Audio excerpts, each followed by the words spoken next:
Welcome back, West Michigan. You're watching Alive and Well. I'm Lynda Balkema, and I am talking with Karla Lenker at Quest for Wellness. And Karla, we've talked a lot about your rotisserie massage. I'd like to talk, you do so many other things here, and I'd like to talk a little bit more about your background. Okay. You've had other training.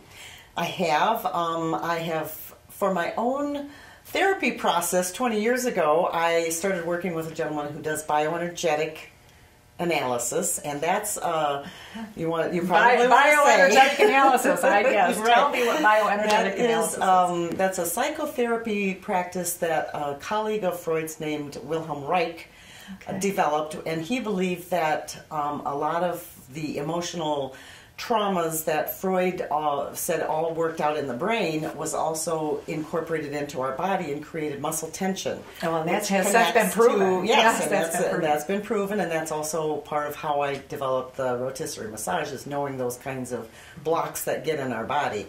So I've worked with that to free up my own energy, as we call it, blocks or emotional traumas, however you want to look at that, from long ago experiences.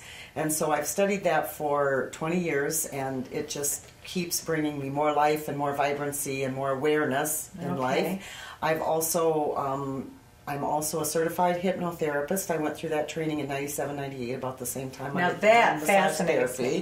The power of how our thoughts and our mind can impact our health and our bodies, and the connection between the two.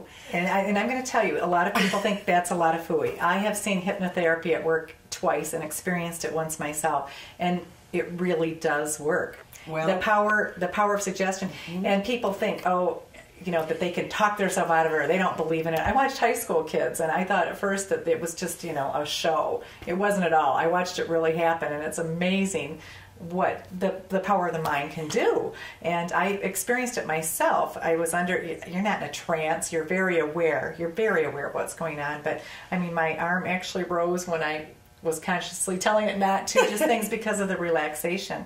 So with hypnotherapy, I know some people try it for smoking cessation, to quit smoking, for weight loss. We'd all love to get hypnotized to lose weight.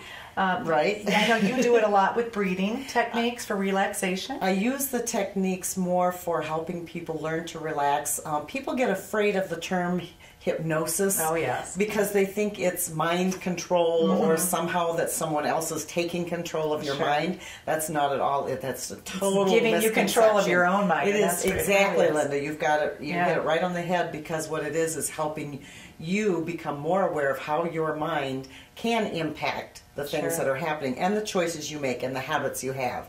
Therefore, that's why it's successful with things like cessation of smoking, weight loss, controlling how much you eat and what you choose to eat.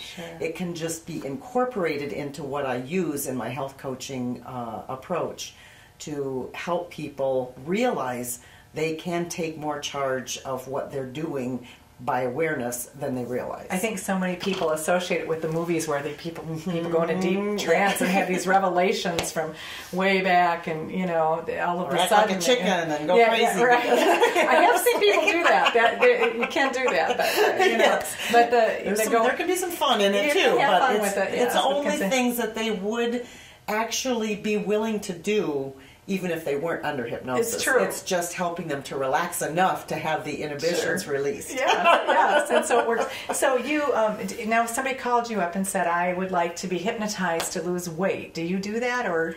I haven't done that for quite some time. I haven't focused on that. That's not to say I wouldn't work with them and talk with them. And if for some reason I didn't feel comfortable, because I haven't done that professionally for a while, I know people who can do that.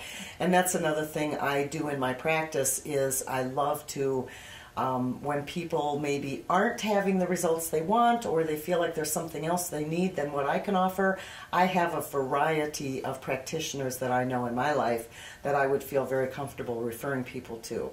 So I love being able to provide that. What I tell people is, don't ever give up hope on being healthy. Don't ever give up hope. I had cancer. I went through that. I've worked with a lot of different modalities, and there are so many more things out there than we think are available. don't ever give up hope. Just and that's keep where searching. quest That's for wellness quest. comes from. That's the term quest. Now you said you me. yourself had cancer. I did. 12, almost 13 years ago. Okay. Yes, and it changed my life. I look on it now. I was fortunate in that I had stage 1 breast cancer, and I was able to make choices. I was supported by some people who realized that the medical world, you want to listen to what doctors say, you want to hear what they say, and take their opinion and weigh it, but you also want to realize there are other options available, and you want to go in and whether you call it prayer or meditation or contemplation or just looking within to see where your innate healer is taking you. Sure. That's what I want to encourage people to do, is to be able to be confident enough that their own being has the answer that they need for themselves, and that there are lots of answers out there, and that there are lots of ways to find health, and health can be defined in many different ways. Yes, it can.